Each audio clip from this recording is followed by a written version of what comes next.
Hello friends, my name is Ankit Jain. Today on 17th of April we will discuss some numerical problem of a clutch which comes under the course Advanced Machine Design from Diploma 3rd year.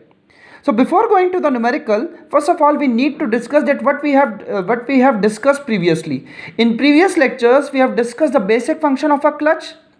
Then after we have discussed the characteristics of the material used in the design clutch surface. Then after we have discussed the construction and working of a multi-plate clutch. Then after we have discussed the design of a clutch, and in design of a single and multi-plate clutch we have discussed two theories, that is uniform pressure theory and uniform wear theory. Now on the basis of that, today we will discuss one numerical. So let's move towards the numerical. So this is our numerical.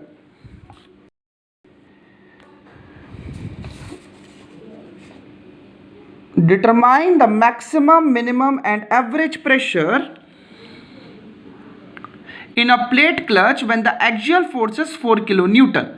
The inside radius of the contact surface is 50 mm and the outside radius is 100 mm. Assume uniform wear. So let's write down the given. What is given to us?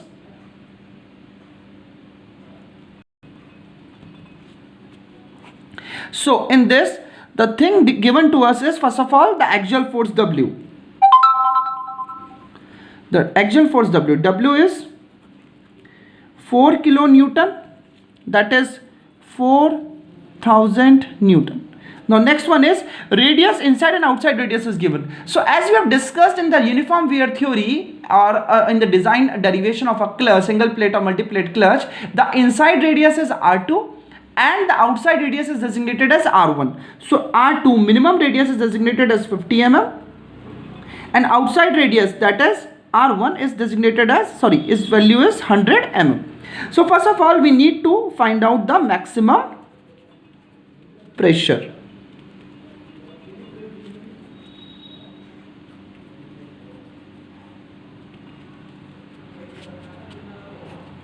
So in this we know that in uniform wear theory we have said that the amount of wear occurred must be proportional to the friction work produced. So in the other word we say that the intensity of pressure is maximum in the inside surface or minimum to the outside surface. That means the relation between the radius and the pressure intensity of pressure must be inversely proportional. So from that we can write down the intensity of pressure. The intensity of pressure is maximum at inside, that means R2. So this comes under equation 1. So from that we can write out C must be equal to 50 P max. Now moving further, so C is what? C is basically a constant. This is already we have discussed in the derivation. Okay. Now moving forward. Now moving further, we know the axial force. The axial force on the contact surface W is equal to 2 pi C R1 minus R2. Now implementing all the values, so we know W is 4000, 2 pi, and C is what? C is a value of 50 P max. R1 is what? 100. R2 is what?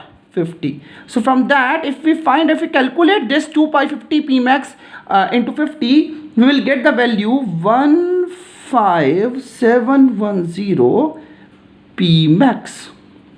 So therefore P max equal to 4000 divided by 15710. So therefore P max equal to how much? If we calculate 0.2546 Newton per mm square.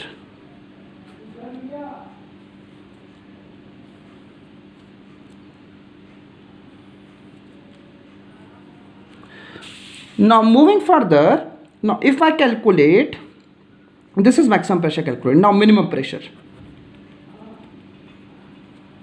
Minimum pressure. So in minimum pressure, what we say? That intensity of pressure is minimum at outside radius, that is R1. So from that you can say that C equal to 100, because value of R1 is 100, P minimum. Again the axial force W is what? 2 pi C R1 minus R2. Again implementing all the values, that is 4000 equal to 2 pi 100 P minimum 100 minus 50. So now moving further, if I calculate this, what will I get? I will get what? I will get P minimum equal to how much? 4000 divided by 31420. So this comes will be P minimum equal to 0.1273 Newton per mm square.